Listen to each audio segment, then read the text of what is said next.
Good morning guys! At nahiya na nga mag-vlog dahil nandito si Papa at si Daddy J. So ngayong araw ay pupunta ako sa kasal ng aking kaibigan na si Ray John. So ito na nga yung eksena. At dahil bakasyon lang naman ako dito sa Pinas, nanghiram ako kay Mama ng heels. At nasira pa nga. Mabuti na lang talaga at hindi pa ako bumababa ng sasakyan. Nung napansin kong sira kaya nakabili pa kami ng kapalit. Nung sobrang aga kong dumating ng simbahan kaso umalis kami ulit para lang bumili ng bagong tsinelas. At eto na nga yung bride.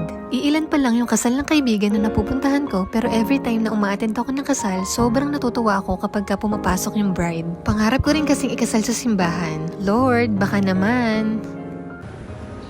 Sa hirap at dusa, sa ginhawa at kaligayahan, ay magsamahan.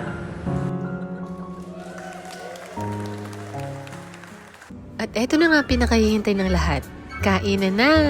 At dahil hindi tayo kumain ng breakfast, pinuno ko yung plate ko ng appetizer. So guys, eto nga pala ang aking college friend, ang baby namin si Ivy. At isa pa rin naming college friend, si Kuya Nap. At eto na nga at nagsasayaw sa gitna. Kasama rin sa venue ang kanyang asawa na si Ate Eunice at ang anak nila na si Baby Owen. Kaming magkakaibigan ay pare-parehas na mechanical engineer. Parang dati nagkukopyahan lang kami. Tapos ngayon, nagpapakasal na sila at bumubuo na ng sariling pamilya. Grabe, 5 years na akong hindi umuwi pero si Baby Ivy parang hindi tumatanda.